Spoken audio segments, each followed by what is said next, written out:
तो मैं राजस्थान के मुख्यमंत्री भजनलाल जी शर्मा साहब को और हमारे नहीं आपको कानून मंत्री जोगाराम जी पटेल को बोला होगा वो एक्सपेंज होगा, ये बोले होंगे तो एक्सपेंज होगा।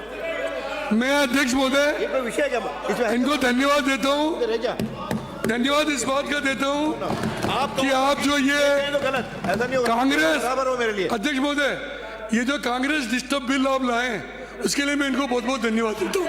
अरे धन्यवाद दे रहे तो क्या क्योंकि धन्यवाद नहीं देते, धन्यवाद क्यों नहीं अध्यक्ष देंगे, महोदय धन्यवाद क्यों नहीं देंगे। इस बिल से पूरी कांग्रेस डिस्टर्ब हो गई है।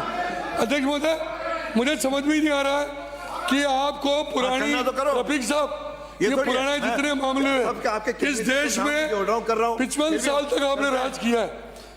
रफीक साहब इस बात का विचार करना कभी ईमानदारी से, ये जितने लोग बोल रहे हैं ना ये दिल से बोल रहे हैं। ये तो अध्यक्ष महोदय उकसाने वाला बोल रहे थे इसलिए आज कश्मीर की क्या हालत हुई है इसे छुपी हुई नहीं है। मैं अध्यक्ष महोदय आपके माध्यम से जबरदस्ती आपके माध्यम से निकाल दूंगा। अध्यक्ष महोदय मैं आपके माध्यम से माननीय मंत्री महोदय से यही निवेदन कर रहा हूँ और आप भी सुन लो इस बात को। अध्यक्ष महोदय कश्मीर के पंडित आज कहाँ हैं?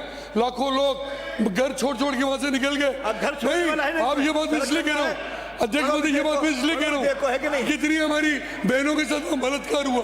अध्यक्ष महोदय आप यहाँ बार बार राजेंद्र जी कह रहे थे, दूसरे भी कह रहे थे कि इस बिल को लाने की आवश्यकता नहीं थी।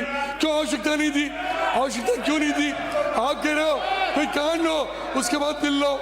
अध्यक्ष महोदय अपने दिल पे विचार करके रात को सोच समय विचार करना कि हमने इस देश को बर्बाद करने में कोई कमी नहीं रखी, तुमने ऐसा सत्यानाश कर दिया देश का।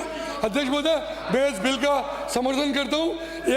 एक चीज में आदरणीय मंत्री जी को कहना चाहता हूँ जोड़ने के लिए कि इस बिल में सब चीजें अच्छी है, आपने अच्छा कानून बनाया, लेकिन मेरा इसमें निवेदन है कि आजादी के बाद जितने भी एरिया डिस्टर्ब रहे, जहाँ हिंदू मुस्लिम दंगे हुए या किसी भी वजह से डिस्टर्ब रहा, जहाँ लाखों लोग उससे प्रभावित हुए, जो अपनी जमीन छोड़ के चले गए, अपना मकान छोड़ के चले गए, उनको भी इस बिल में राहत देना चाहिए।